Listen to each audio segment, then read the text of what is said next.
तुमको सबको जाने, राधा रानी वही महारानी महिमा इनका सब जग जाने। महिमा तुमको सबको जाने, महिमा तुमको सबको जाने। রাধে। যারা রাধা নাম গাইলেন না তারা 100 টাকা করে আনো, 100 টাকা করে নিয়ে আসুন। দেন ভাই, কিসের নিয়ে আসুন, 200 টাকা দিয়ে আসুন। আসুন, এই তো হ্যাঁ।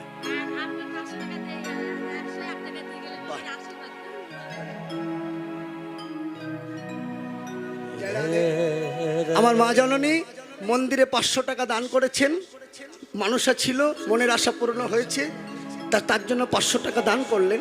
আর এই 101 টাকা আমাকে দান করলেন ওনার মনের আশা নিয়ে। তাই সকলে একটু উলুধ্বনি, জয়ধ্বনি। কৃপা দৃষ্টি মে সৈয়া করো।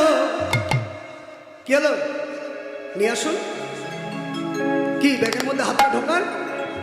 এলে কোন 101 টাকা দিয়েছে। আর যদি না টাকা দেন তাহলে হাতটা তুলতে হবে আর বদলে রাধা বলতে হবে। দুটোর মধ্যে একটা, হয় রাধা রানীর নাম করুন আর তা নাহলে টাকা নিয়ে আসুন। কি বাবা, হয় রাধা রানীর নাম করুন নাহলে টাকা নিয়ে আসুন। কোনটা করবেন বলুন? এইবার দেখুন, রাধা রানীর নাম করবেন। ব্রজ বৃন্দাবনে সকলে আমরা এসেছি উপস্থিত। মা লজ্জা ঘৃণা ভয় দিন থাকতে নয়।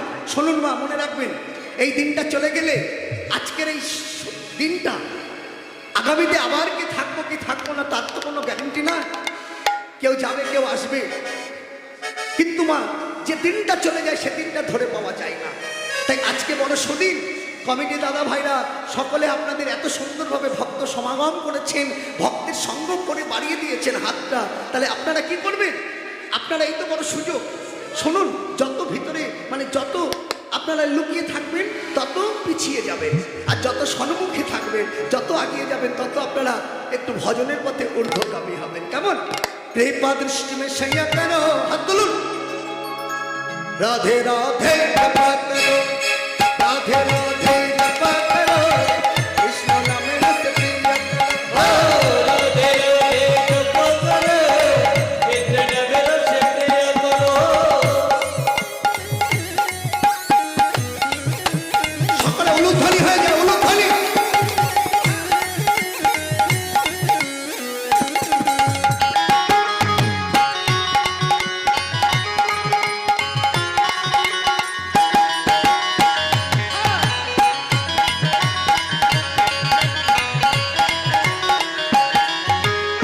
राधा रानी है महारानी, महिमा तुमको सबको जाने। রানী वही महारानी राधा रानी की, जय। वृंदावन धाम की, जय ভক্ত বৃন্দ কি, সাধুগুরু বৈষ্ণব কি, जय। সকলে আস্বাদন করি গমন গোষ্ঠ। খুব সুন্দর পরিবেশ, খুব ভালো লাগছে আপনাদের সুবদন দর্শন করি। হ্যাঁ, চলুন এবার একটু বৈষ্ণব পদাবলী ধরে আস্বাদন করি গমন গোষ্ঠ। শ্রীকৃষ্ণের যতক খেলা সর্বোত্তম নরলীলা, নরগোপ হয় তাহার স্বরূপ। গপবেশু মেনকার নবকৈশোর নটবর, নরলীলার হয় অনুরূপ। তাহলে শ্রীকৃষ্ণের যতক খেলা সর্বোত্তম নরলীলা, তিনি নর হয়ে একদিকে লীলা, অপরদিকে জগৎজীব শিক্ষা। এই যে মা, আপন আপন চেয়ার, আপন আপন সিটে আপনারা বসেছেন, কিন্তু আপন আপন নীরবতা বজায়টা আপনারা রাখুন। সাইলেন্ট মোড কিংবা কথা বলবেন না, সকলে আপনারা চুপচাপ থাকবেন, কীর্তন আস্বাদন করবেন। কেউ যেন কারোর সঙ্গে গল্প করবেন না, এটা আপনাদের কাছে আগেই জানানো থাকবে, দ্বিতীয়বার যেন আর বলতে না হয়। হরিবল হরিবল, জয় রাধে। হ্যাঁ, বসুন, আপন আপন সব জায়গাটা নিয়ে নেন, যার যার যেখানে বসবার স্থান আছে সেখানে সকলে বসুন, আস্বাদন করি গমন গোষ্ঠ। শ্রীকৃষ্ণের যতক খেলা সর্বোত্তম নরলীলা, নরবপ হয় তাহারও স্বরূপ। তিনি নর হয়ে একদিকে লীলা, অপরদিকে আমাদের মতো জীবের শিক্ষা। একদিকে লীলা স্মরণ, অপরদিকে জীব উদ্ধারণ। তাহলে ছিল কৃষ্ণদাস চৈতন্য চরিতামৃতে কলম দিলেন শ্রীকৃষ্ণের যতটুকু খেলা সর্বোত্তম নরলীলা, কিন্তু তিনি মানুষের মতো দেখতে, মানুষের মতো চলাফেরা, মানুষের মতো আকার। তাহলে তিনি কি আমাদের মতো রক্ত মাংস দেহে তৈরি? এটাই হচ্ছে প্রথম প্রশ্ন। ভগবান শ্রীকৃষ্ণ হলেন যিনি হলেন ঈশ্বর পরমকৃষ্ণ সচ্চিদানন্দ বিগ্রহ, অনাদিরাদি গোবিন্দ সর্বকারণেরও কারণ, যিনি সর্ব ঐশ্বর্যপূর্ণ ভগবান। ঐশ্বর্য, বীর্য, যশ, শ্রী, জ্ঞান ও বৈরাগ্য যাহার মধ্যে বর্তমান, তিনি হলেন কে? তিনি হলেন অপ্রাকৃত, নবীন মদন, কামবীজ কামগায়িত্রী যার উপাসক। আমাদের মতো প্রাকৃত দেহ তার নয়, তিনি হলেন অপ্রাকৃত নবীন মদন। শাস্ত্রে যেগুলো কলম দিয়েছে সেগুলো বুঝতে হবে। মা বলছে জ্বরের ওষুধ জ্বর হলে খায়, ব্যথার ওষুধ ব্যথা হলে খায়, পেট খারাপ যখন হয় পেটের ওষুধ তখন খায়, বমি যখন হয় বমির ওষুধ খায়। তাহলে জ্বর যখন হয় তখন বমির ওষুধ খেলে কি কাজ হবে? হবে না। তদ্রূপ ভজনের পথেও তাই।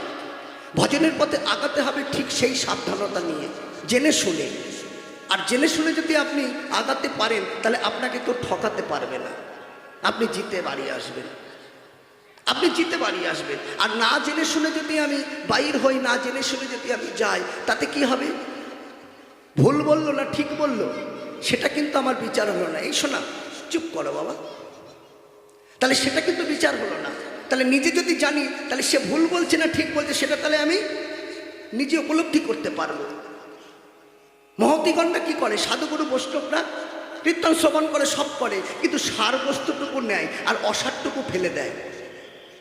একটা বৃক্ষ যখন কাটা হয় সে কিন্তু জল চায় না, কিন্তু বৃক্ষ কাটার পরে সেই বৃক্ষ দেখবেন অসার বস্তুটা ফেলে দেয়, কিন্তু সার বস্তুটা নিয়ে আমরা কাজ করি। তদ্রূপ জানতে হবে ভগবান শ্রীকৃষ্ণ তিনি হলেন অপ্রাকৃত। তাকে উপাসনা করা যায় কেমন ভাবে?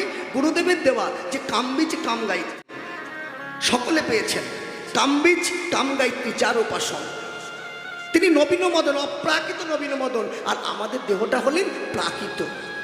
তাহলে প্রাকৃতর সঙ্গে অপ্রাকৃত কখনো এক নয়। অপ্রাকৃত হলেন সেই পরমেশ্বর ভগবান। তাই তিনি আমাদের মতো জীবের শিক্ষা দেবার জন্য লীলাভূমিতে লীলা করেছেন। তা লীলাভূমিতে লীলা করেছেন কাদের? সকল সাঙ্গপাঙ্গ নিয়ে, তার সকল পারিষদগণকে নিয়ে, সকল সখীবৃন্দদের নিয়ে, এমনকি রাধারানী। তাহলে রাধারানী ভক্তশ্রেষ্ঠ শিরোমণি। তাহলে রাধারানী কোথায় সৃষ্টি? রাধারানী ভগবানের বামা শক্তি। তাহলে রাধারানী হলেন পূর্ণ শক্তি, আর কৃষ্ণ হলেন পূর্ণ শক্তিমান। দুই বস্তু ভেদ নাহি, শাস্ত্রের প্রমাণ। তাহলে কৃষ্ণ হলেন শক্তিমান আর রাধারানী হলেন শক্তি। যেমন শক্তির সঙ্গে শক্তিমানকে আলাদা করা যায় না, তদ্রূপ কৃষ্ণ হলেন শক্তিমান আর রাধা রানী হলেন শক্তি।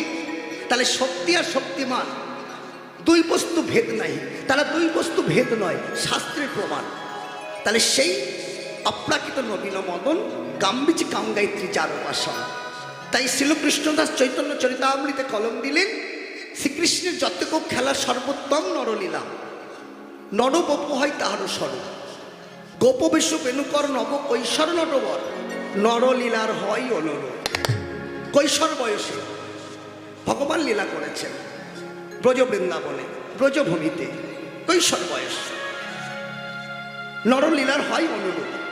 তাহলে লীলাটা স্মরণ, লীলাটা আমাদের স্মরণ করছেন কে? লীলাটা সহায়কারিণী কই করাচ্ছেন না? বলছেন এখানে যোগমায়াচিক শক্তি, বিশুদ্ধ সত্তায় পরিণতি, সেই শক্তির লোক দেখাইতে। সেই রূপ রতন যত আছে আমার কৃষ্ণ ভক্তের গুরুধন, প্রকট কইল নিত্য লীলা হইতে। এই দেখুন, তাহলে বললাম না এটা নিত্য লীলা। প্রকট কইলে এই নিত্য লীলা প্রতিটা দিনের জন্য গোবিন্দ আমার কি করছেন? গোষ্ঠে যাচ্ছেন আবার ফিরছেন। তাই আজকে প্রাণ গোবিন্দ গোষ্ঠে যাবে বলে কি করছেন? গোষ্ঠী যাবেন, কিন্তু সকালে সকলে আগে তৈরি হয়ে আছেন নন্দ ভবনে। এদিকে মাতা যশোমতীর কাছে গোপাল ক্ষীরসর নবনী সেবা করে বসে আছেন। আর যখনই বসে আছেন, বলাই দাদা সকল সখাদের সঙ্গে করে নিয়ে, গোবিন্দ আমার বলাই দাদা শ্রীদাম সুদাম দাম বসুদামকে সঙ্গে করে নিয়ে দুয়ারে দাঁড়িয়ে আছেন। কেন দাঁড়িয়ে আছেন? না পিতার নবলক্ষ ধেনুর পাল নিয়ে গোচারণে যাবেন। তাদের প্রতিটা দিনের কাজ হচ্ছে গোচারণে যাওয়া। কেন না, ওই ধেনুবৎসগুলো যদি চারণ না করা হয়, তারা যদি তৃণ আহার না করে, তাহলে দুগ্ধ দেবে না। আর পরিপূর্ণ দুগ্ধ যদি না হয়, আমাদের গোপাল যশোমতীর গোপাল দণ্ডে 10 বার ননী সেবা করে। তাহলে এক দণ্ড সমান কত মিনিট? এক দণ্ড সমান হলেন 24 মিনিট। তাহলে 24 মিনিট যদি এক দণ্ড হয়, তাহলে দণ্ডে 10 বার যদি গোপাল ননী সেবা করে, তাহলে কত মিনিট হচ্ছে, কত সেকেন্ড, কত ঘন্টা, কত মিনিট? তাহলে এত দুগ্ধ, এত ছানা, এত ক্ষীর, এত মাখন কোথায় পাবে? সেই জন্য ওই নন্দ মহারাজের ধেনুর পালগুলো গোচারণে নিয়ে যাওয়া, নন্দ মহারাজের ধেনুর পালগুলো গোচারণে যাওয়া। কিন্তু শাস্ত্রে বললেন গো শব্দে ইন্দ্রিয়, গো শব্দে গরু, গো শব্দে পৃথিবী, গো শব্দে ধেনু বৎস। আজ গো শব্দে গোচারণ করা। তাহলে আজকে সখারা সকলে কি করেছেন? সখারা সকলে দুয়ারে দাঁড়িয়ে আছেন বলাই দাদাকে সঙ্গে নিয়ে। আর বলাই দাদা শ্রীরামকে বলছে, শ্রীরাম একবার যা তো, একবার যা শ্রীরাম, আমার ভাই কানাই এত দেরি করছে কেন? গোঠের বেলা বয়ে যায়, আমরা ধেনুবৎস নিয়ে গোঠে যাব। এইবার বলাই দাদার আদেশ পেয়ে শ্রীরাম কি করলেন? নন্দালয়ে এসে কানাইকে বলছে, মানে নন্দ মহারাজা সেই নন্দালয়ে এসে সেখানে গোবিন্দ অর্থাৎ সখাতির কানাই আর যশোদামার গোপাল ননী খেয়ে বসে আছেন। শ্রীদামোজা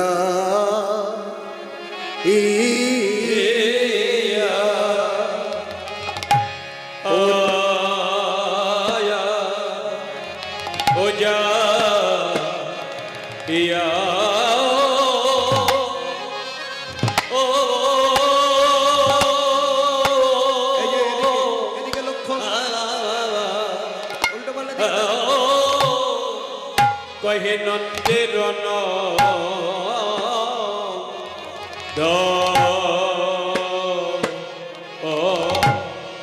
নন্দনা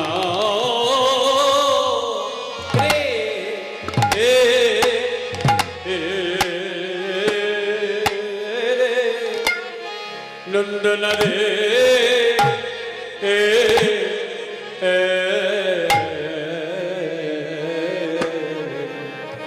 সিদাব সিদাব যা কেবা বুঝতে না পরে আমার মরে রে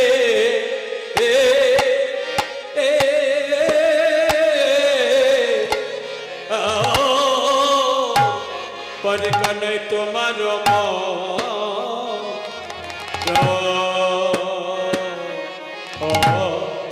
मंतना रे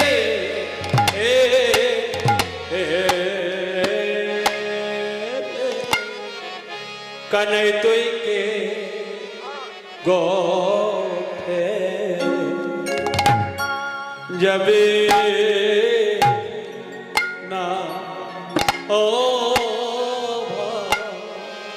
কানাই তুই কি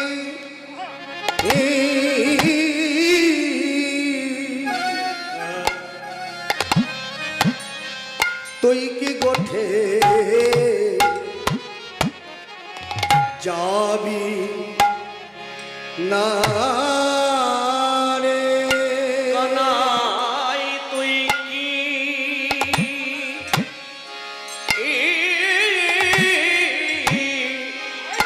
কানাই তুই কি গোঠে যাবি না রে?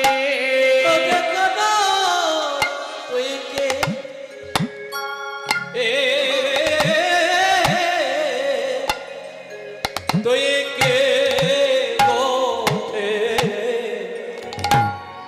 যাবে না রে। কানাই চেয়ে দেখি গোঠের মেলা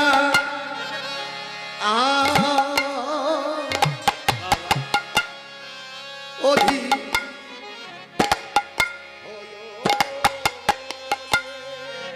যে দেখে কত কোঠে বেলয় দেখলো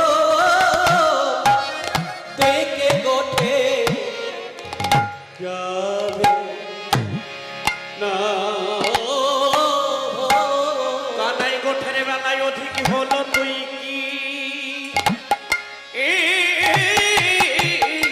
এইগুলো কীর্তন। তুই কি গোঠে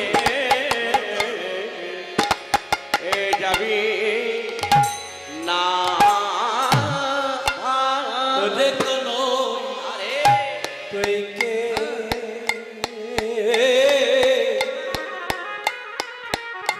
তুই কে গোঠে যাবে না কানাই তুই কি তুই কি গোঠে যাবি না কানাই তুই কে তুই কে গোঠে যাবে না কানাই তুই কি